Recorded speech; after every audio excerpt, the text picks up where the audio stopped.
The next experiment in part B is precision rectifiers. To obtain half-wave and full-wave rectifier using the op-amp in the inverting mode and to observe the characteristics. So first let us see about a half-wave rectifier. So this is a circuit diagram of a half-wave rectifier. You can notice R1 and R2 are of the same value, 10 kilo ohms, and there are two diodes D1 and D2. And the input signal is given to the inverting terminal of the op-amp. So when Vin is going to be greater than 0, the output at node 6, that is at the output of the op-amp, will be negative.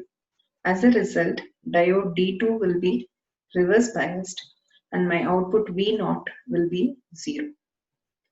When Vin becomes less than 0, then output at node 6 will be positive. As a result, diode D2 will be forward biased and my output will be a positive half cycle. The main aim for going for precision rectifier is in order to rectify signals below the cut-in voltage of the diode, that is below 0.7 volt. So this is the expected waveform. During the positive half cycle, the output should be 0, and during the negative half cycle, the output should be the positive. And this is the design for an inverting half-wave rectifier. V0 is minus RF by R1 into V1. Here we have chosen both RF and R1 to be the same, which is 10 kilo ohm. So if Vin is 0.5, then V0 should be minus 0.5 peak to peak. But what happens there is the diode is reverse biased. As a result, my V0 will be equal to 0. And during the negative half cycle, my V0 will be a positive value. Now let's see the rigging of the circuit in multisim. We require an op-amp. So go for place analog 741. Click OK. Place it here. Close it. Let's flip this for ease of connection. Then we require resistors. Resistor value 10K.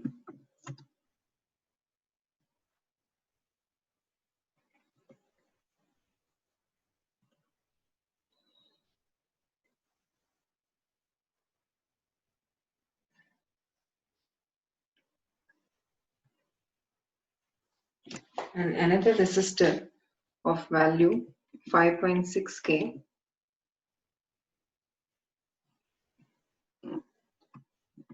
Press Ctrl R and rotate the resistor. Next we require diodes. So go for place diode. Give the part number 1 in 4001. Press OK. Place 1 in the feedback and other in the output side. Close this. Let's finish the wiring.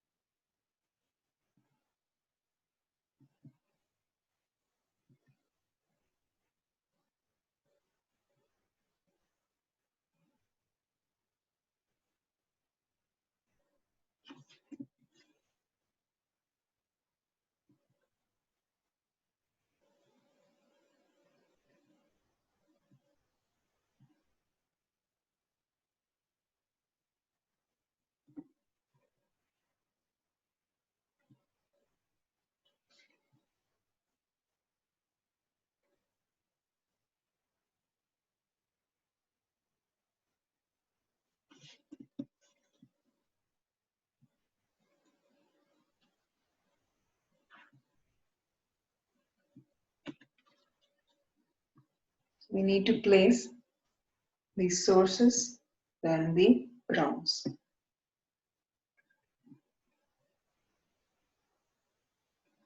place VCC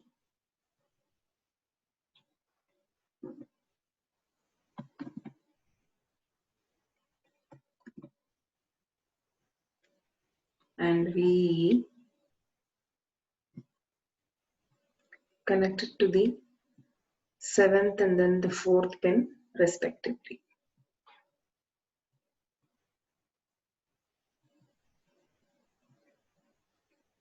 Let's change the values of this. Let it be minus 10 volt.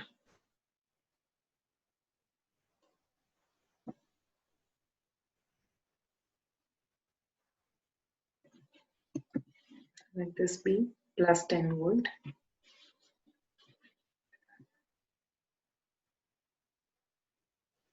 Need grounds.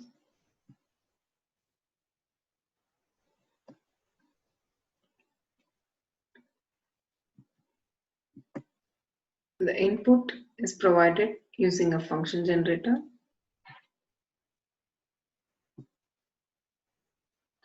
Connect the positive to the input and negative grounded.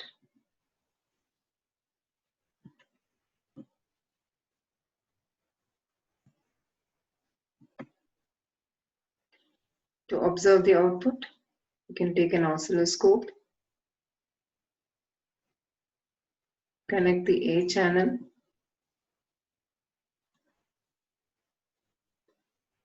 to the input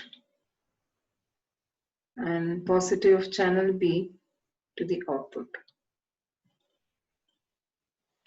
Ground the negative terminals.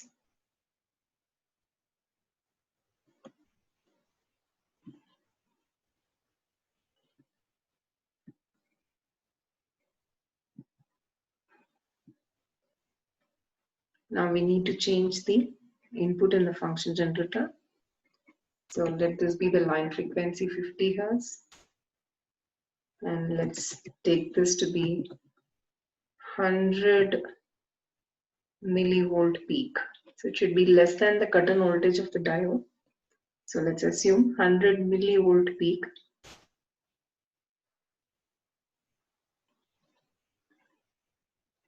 So this completes a circuit diagram.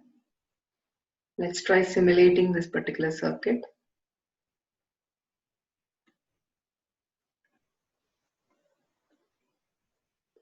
So we need to make changes.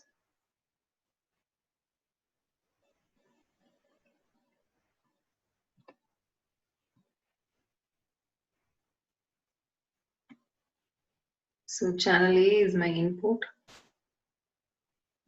and channel B is my output. For clarity, we can reverse it.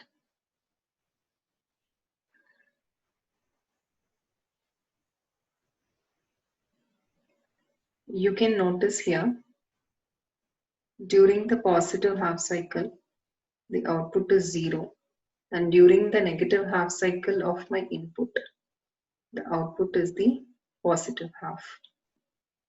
So it's a half wave rectified output signal. So measure the amplitude and then the frequency. So frequency will be 50 Hz. The amplitude can be measured by placing the cursors. So I have taken cursor 2, which moves on the input signal. So which is connected to channel A.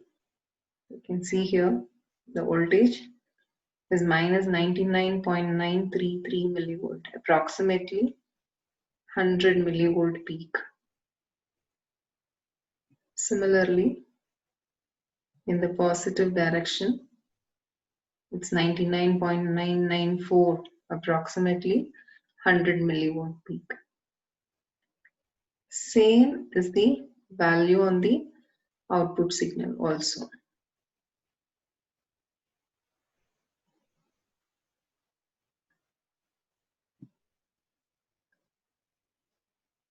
So now it's moving on the output signal. Cursor 2 You can see here the output is 99.628 millivolt. So this is a half wave rectified signal. So with this we come to an end of the rectifier.